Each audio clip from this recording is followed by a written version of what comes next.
Assalomu alaykum. Men Ma'mura Mohlaroyim, Andijon davlat pedagogika instituti kimyo fani o'qituvchisiman. Hozirda qiziqarli tajribalar bajaramiz.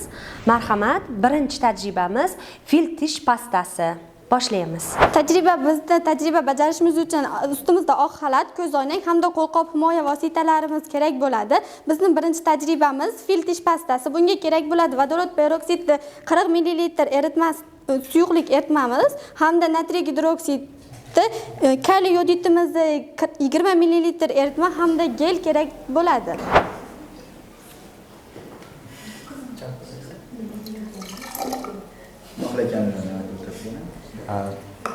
Vodorod peroksid quyib olamiz. Uning ustiga gelimizdan qo'yamiz.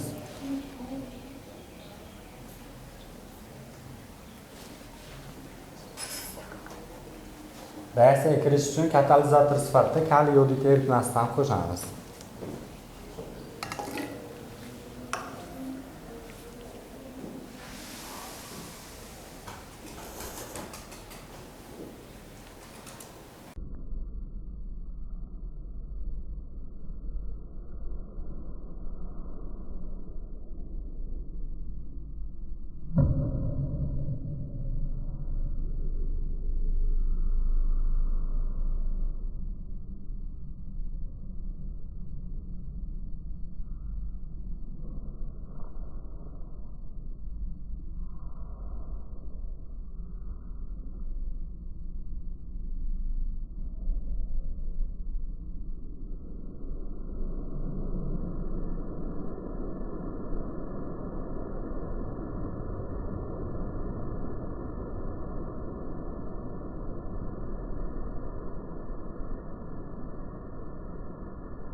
Mana hozir biz fenolftalein eritmasini tayyorlab oldik va bunga fenolftaleinde kaliy metalliga ta'siri. Fenolftalein ishqoriy muhitda to'q qizil yoki pushti rangga kiradi. Endi tajribani ko'ramiz.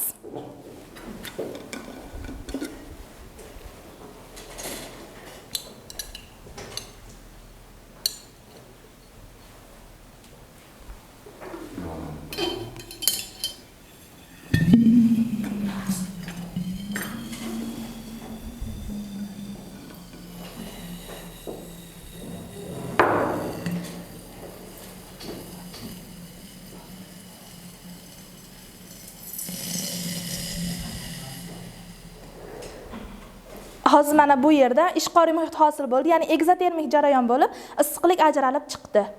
Bu tajribamiz vodorod peroksidning katalitik parchalanishi hisoblanadi. Katalizator sifatida kaliy yodiddan foydalanamiz. Birinchi bo'lib bizni qiladigan ishimiz kaliy yodidni sharga quyib olamiz.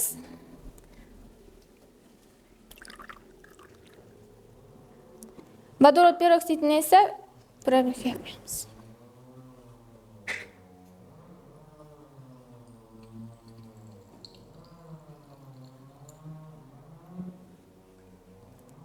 Endi esa sharni probirkaga mahkamlanadi.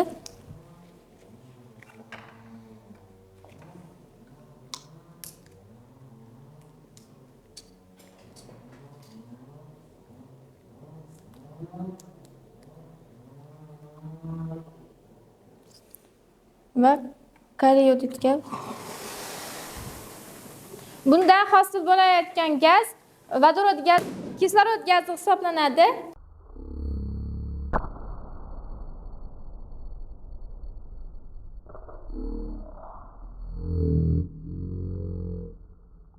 Sharimiz kislorodda ishib yollida. Bunda tagida hosil bo'layotgan jigarrang suyuqlik esa yod borligidan darak beradi. Biz hozirgi tajribamiz Newton suyuqligi deb nomlanadi. Bunda bizga kerak bo'ladi kraxmal 400 gram va yarim litr suv kerak bo'ladi. Bularni aralashtirganimizda kraxmal klesteri degan modda hosil bo'ladi. Hozir tajribamizda shuni sinab ko'ramiz.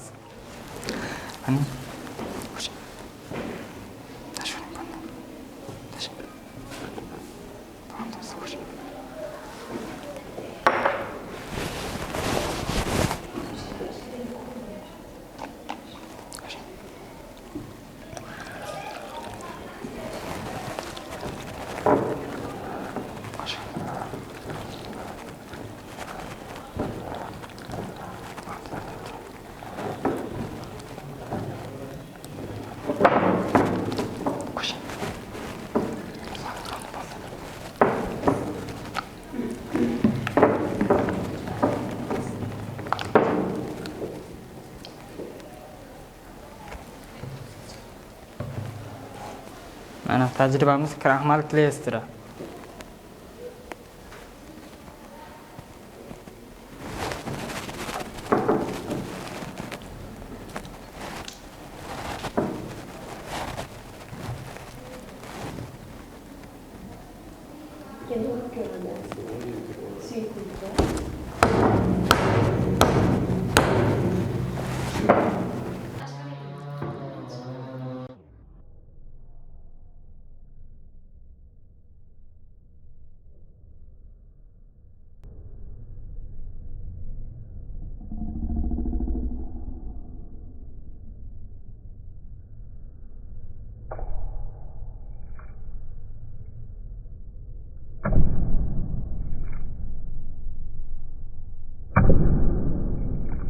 Keyingi tajribamiz kaliy permanganatning tutashi deb nomlanadi.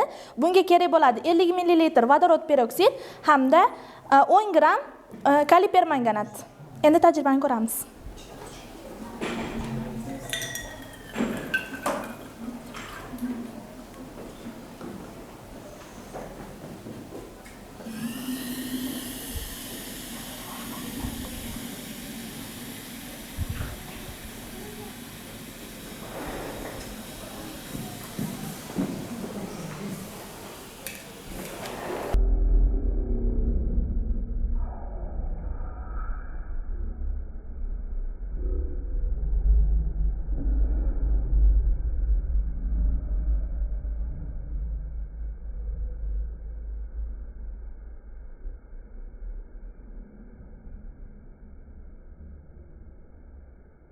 Bugungi qiziqarli tajribalarimizdan biri olovli ko'pik hisoblanadi.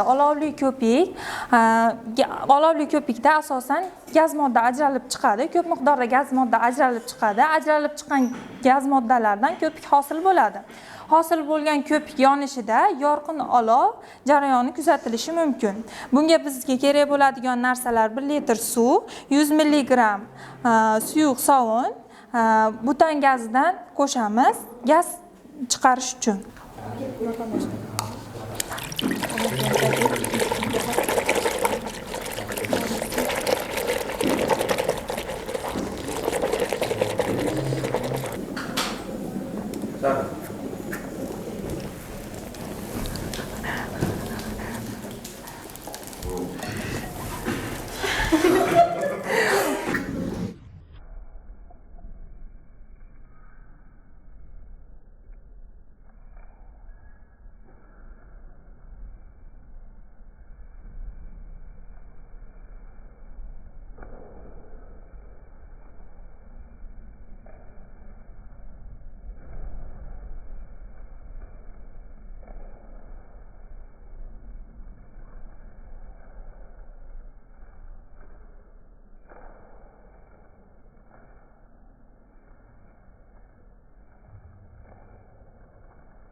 Bunda asosan bizda gaz ajralib chiqdi.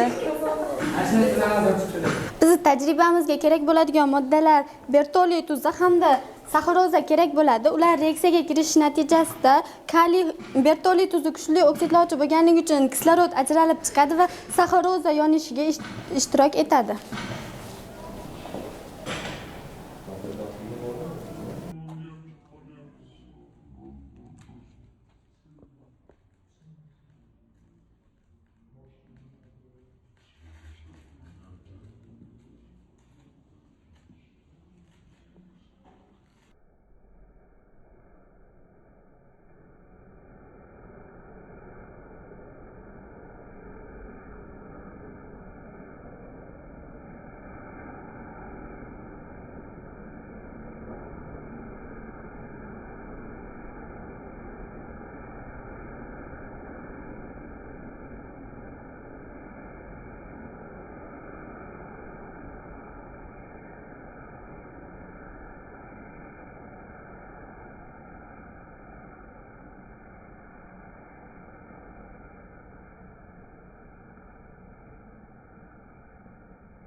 Kimyo bu mo'jiza.